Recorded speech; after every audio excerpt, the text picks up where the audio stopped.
सबैजनालाई नमस्कार। आजको यस भिडियोमा हामीले चाहिँ एनआरएनए एप कसरी हाल्ने, त्यसमा रजिस्ट्रेसन कसरी गर्ने र पेमेन्ट कसरी गर्ने, या हजुर पहिलेदेखि रजिस्टर हुनुहुन्छ नि कसरी लगइन गर्ने म आज यस भिडियोमा सिकाउन गइरहेको छु। सो हजुरहरूले यो मेरो स्क्रिनमा एनआरएनए एप देख्नु भएको छ होला। यो चाहिँ कसरी हाल्ने त हामीले? यो हाल्नलाई चाहिँ हामी फर्स्टमा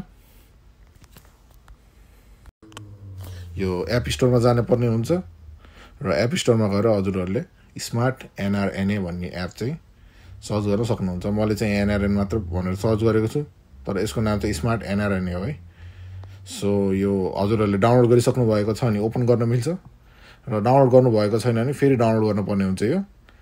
अनि मेरोमा त पहिलेदेखि डाउनलोड भइसकेको छ, सो म सिधै ओपन गर्न गइरहेको छु यो एपलाई। र अब यहाँ खुलिसकेको छ यसको इन्टरफेस, एप खुलिसकेको छ। यहाँ गएर चाहिँ यदि हजुरको लगइन पहिले छ भने लगइन गर्नु होला, नभए चाहिँ क्रिएट एकाउन्ट गर्नुपर्ने हुन्छ। दुईटा अप्सन आउँछ।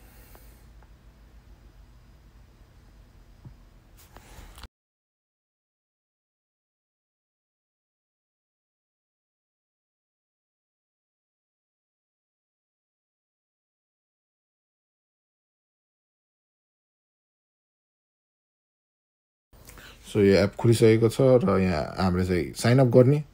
साइनअपमा कन्ट्री चाहिँ क्यानाडै गर्नु पऱ्यो, किनभने हजुरहरू क्यानाडामा हुनुहुन्छ। अनि त्यसपछि हजुरको फर्स्ट नेम,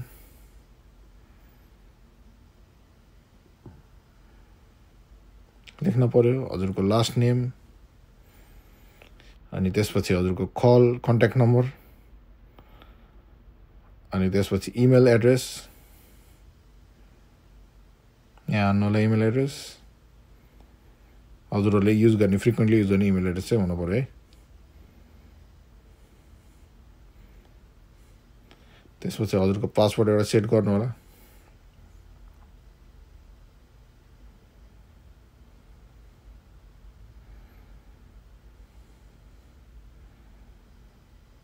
र म यहाँ पासवर्ड सेट गर्दैछु। यहाँ चाहिँ इन्भिजिबल छ है, देखाउँदैन है पासवर्ड चाहिँ। अनि हजुरको इमेल र फोन भन्ने भेरिफिकेसन हुन्छ। सुरुमा चाहिँ इमेल भेरिफिकेसन गर्नुपर्ने हुन्छ। सो इमेल भेरिफिकेसनमा क्लिक गर्नु होला। त्यहाँ क्लिक गरिसकेपछि I agree to NRNA terms and privacy policy गर्ने। त्यसपछि हजुरहरूले चाहिँ नेक्स्ट स्टेप चाहिँ साइनअपमा दाब्नु होला। चेक गर्नु होला पहिला राइट छ कि नै, त्यसपछि साइनअपमा दाब्नु होला। म यहाँ चेक गर्दैछु। ल अब साइनअप गरेँ मैले। त्यसपछि अब यहाँ हजुरलाई कोड आउँछ है, हजुरको मेलमा कोड आउँछ यहाँ। सो मेरोमा चाहिँ यो डु नट डिस्टर्ब भयो जस्तो, त्यही भएर कोड आएन। म चाहिँ यहाँ कोडतिर जान लागिरहेको छु। जिमेल खोलेँ मैले। जिमेलमा गएर हजुरको कुन एकाउन्टमा कोड आयो होला त्यो हेर्नु होला।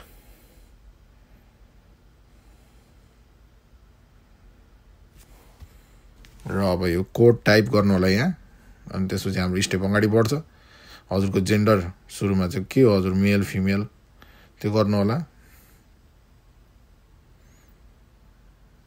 त्यसपछि एउटा प्रोफेसन, अब हजुरले हालमा के गर्दै हुनुहुन्छ त्यो चाहिँ लेख्नु होला।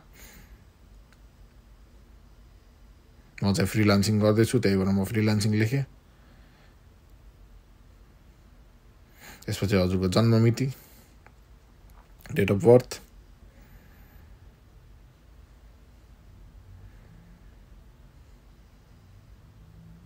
पासपोर्टमा मिल्ने अनुसार डेट अफ बर्थ है सबैजनाले चाहिँ।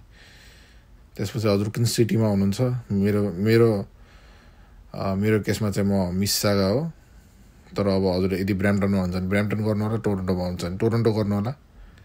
र त्यसपछि कुन प्रोभिन्स भन्दाखेरि ओन्टारियो। अनि हजुरको इमेल एड्रेस यो एड्रेस फुल एड्रेस चाहिँ हजुरको त्यहाँ लेख्नु होला र सबै चेक गर्नु होला। अनि त्यसपछि हामीले चाहिँ नेक्स्ट अप्सनमा दाब्नुपर्ने हो। अनि यहाँ चाहिँ अब डकुमेन्ट हाल्नुपर्ने हुन्छ। हजुरको पासपोर्ट या यहाँको ड्राइभिङ लाइसेन्स छ भने होइन, या अब हजुरको नेपालको पासपोर्ट 20 भ्यालिड छ भने त्यो पनि हाल्नु होला, मिल्छ भने। सो यहाँ चाहिँ फ्रन्ट इमेज हाल्नु पऱ्यो, ब्याक इमेज हाल्नु पऱ्यो, त्यसपछि सेल्फी हाल्नु पऱ्यो।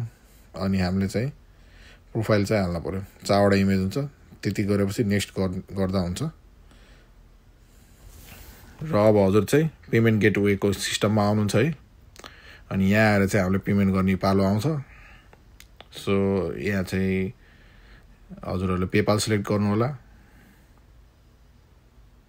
पेपाल सिलेक्ट गरेपछि मेम्बरसिप टाइप आउँछ, पेड रजिस्टर मेम्बर गर्नु होला। त्यसपछि नेक्स्ट गर्नु होला। $15 लाग्ने छ यहाँ। अनि हजुरको यदि पेपाल एकाउन्ट छ भने पेपालबाटै गर्नु होला, नभए चाहिँ हजुरको क्रेडिट, डेबिट, मास्टर कार्ड जेबाट नि हुन्छ है। So pay with a credit or Visa debit card गर्नु होला, किनभने हामीसँग धेरैजनासँग पेपाल एकाउन्ट नहुनसक्छ। सो मैले चाहिँ त्यो अप्सन चुज गरेँ।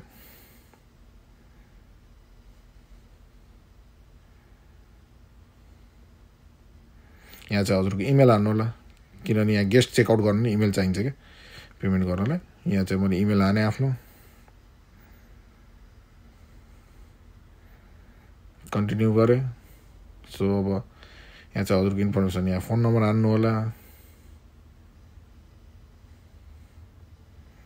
अनि यहाँ कार्ड नम्बर हान्नु होला, कार्डको अगाडिको नम्बर। यहाँ एक्सपाइरेसन डेट हुन्छ, कार्ड कहिले एक्सपायर हुन्छ।